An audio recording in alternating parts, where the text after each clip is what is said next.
r/AskReddit, have you ever had somebody die for you? What's your story?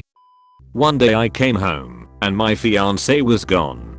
Detectives finally came and told me they found his body at the place he proposed to me at. They strung me on that it was a murder for months until they released his goodbye letter. He shot himself in the mouth, through the brain, because I'm not good for you. I want you to be an amazing mother and I want *child's name * to have a good father figure. It's been amazing watching you grow into who you are. So here I'm years later, still f***ing confused and hurt that he says he killed himself for me and for my daughter. Still not healed and never will be. I know this isn't what Op wanted, but it's what I got.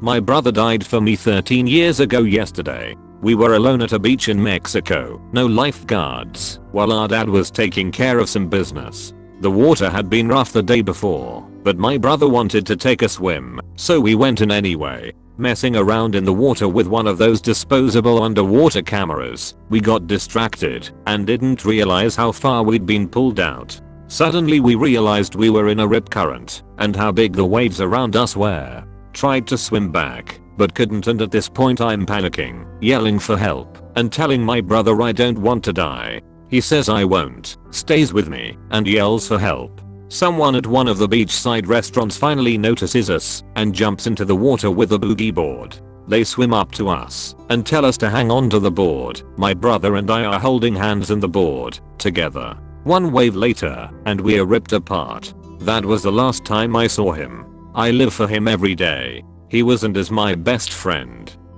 My father. I was assaulted when I was 9. He confronted the man that did it, beat his ass. Man came back and shot him in the head. My mother has hated me ever since, so I lost 2 parents in one day. It has affected me in the sense that I'm hypervigilant in protecting my son.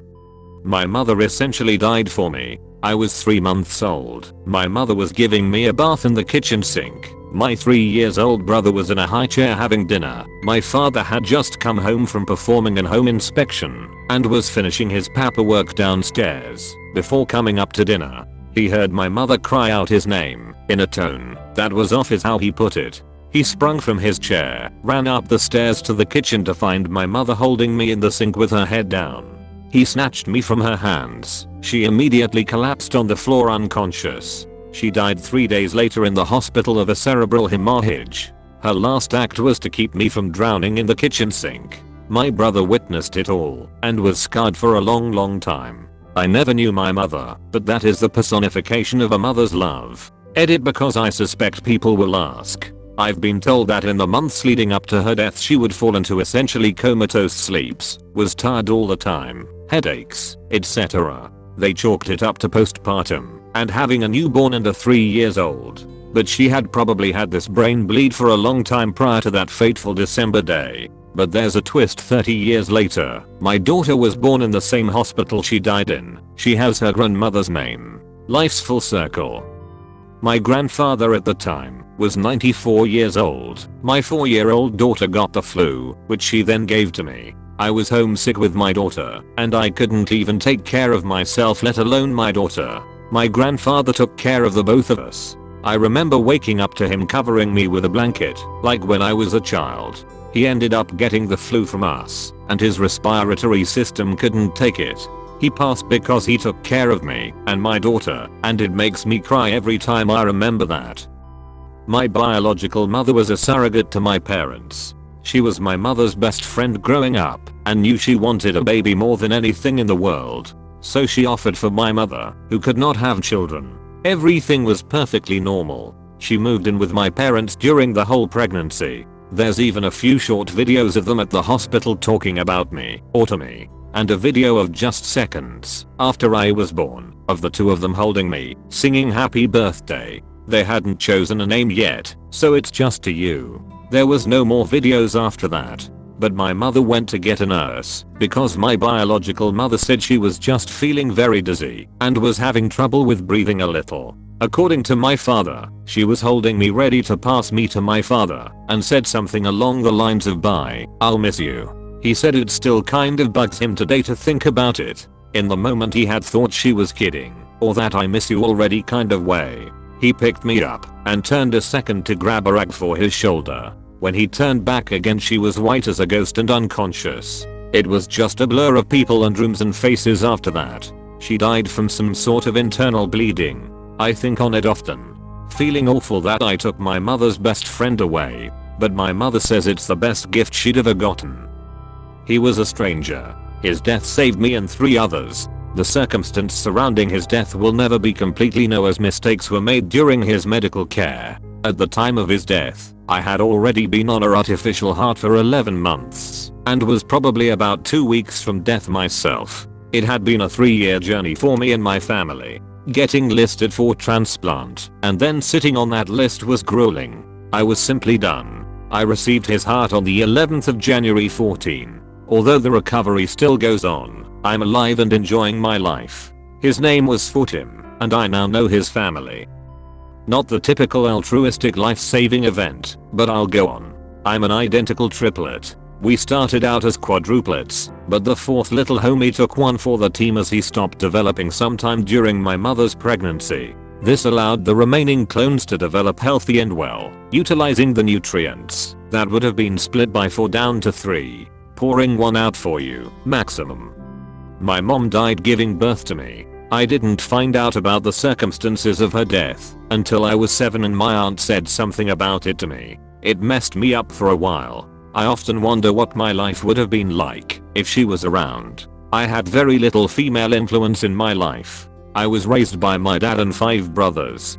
Dad just treated me like one of the boys, so I grew up working on cars and motorcycles. My dad has never dated anyone since. That sometimes makes me sad too. I look at all the joy my husband brings into my life and want that for him, but I think he is just done with that part of his life. My brothers will sometimes tell stories about her. It's really the only way I know anything about her. There are some pictures around too.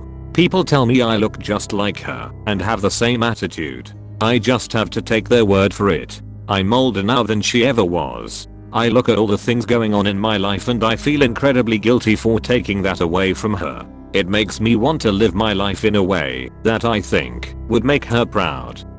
It might not count, since it wasn't a person, but I think it keeps with the spirit of the question, so here goes. When I was about 10 or so, we lived on a farm. We had an Australian blue heeler named Smokey. He was an amazing dog, full of love for anyone he met. Smokey lived in a huge pen behind the barn, and it was my job to feed him and get his water when I got out of school. So one day I go out to the pen and start to open the gate. Smokey was acting very strange. He was pacing back and forth, the ridge of fur on his neck raised, and when I made a move to step over into the pen, he growled at me. This was new.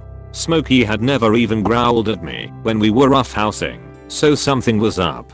I kinda stepped back as he bared his teeth at me. I was scared, and the first thing that crossed my mind was that he had been bitten by something rabid. So I closed the gate and start walking around the pen. As I moved away from the gate, he trotted along the fence, tongue lolling, happy grin on his face, just like always. At this point I was super confused, but decided just to push the damn dog out of the way and feed him, whether he liked it or not.